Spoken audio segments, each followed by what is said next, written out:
Welcome back to my channel. হাজির হলাম আজকে আরেকটি নতুন রেসিপি নিয়ে। চলে আসলাম একটি আচারের রেসিপি নিয়ে, আপনারা আমার সাথেই থাকুন।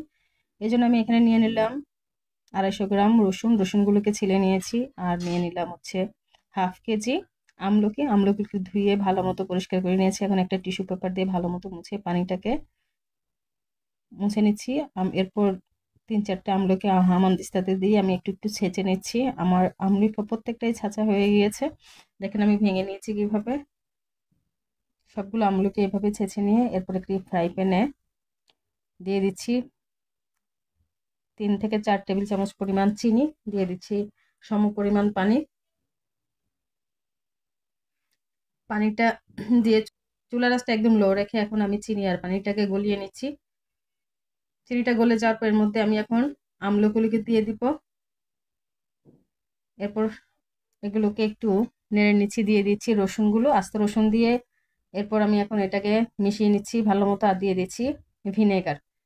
শুধুমাত্র চিনি এবং ভিনেগার দিয়ে আমলকিটা সিদ্ধ হওয়ার জন্য আমি এখন ঢেকে দিব। ঢেকে দিয়ে এটাকে প্রায় 5 মিনিটের মতো রান্না করেছি লো হিটে। 5 মিনিট রান্না হওয়ার পর আমার আমলকিগুলো সিদ্ধ হয়ে আসছে। এর মধ্যে দিয়ে দিচ্ছি চিলি ফ্লেক্স।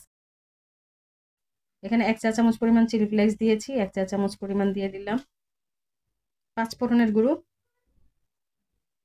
তারপর এটাকে খুব ভালো মতো মিশিয়ে নিচ্ছি।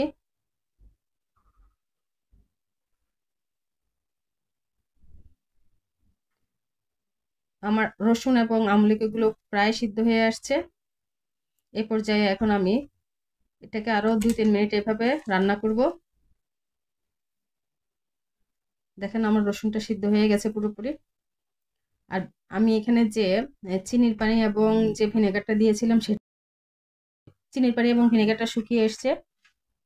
এর মধ্যে এখন দিয়ে দিচ্ছি সরিষার তেল। সরিষার তেলটা অল্প অল্প করে অ্যাড করতেছি, যেন হচ্ছে বেশি না হয়ে যায়। তো যেটুকু দেওয়া প্রয়োজন ওইরকম দিচ্ছি। অল্প পরিমাণে দিব এখানে সরিষার তেলটা। সরিষার তেল দিয়ে আমি এটাকে খুব ভালো মতো নেড়ে নেড়ে রান্না করে নিচ্ছি। এখন আমি 2 মিনিটের মতো রান্না করব, তেলটা বলক আসা পর্যন্ত একদম। আমার আচারটা রেডি হয়ে গেছে। এখন আমি একটা শুকনো কাচের বয়ামে আচারটাকে ঢেলে নিচ্ছি।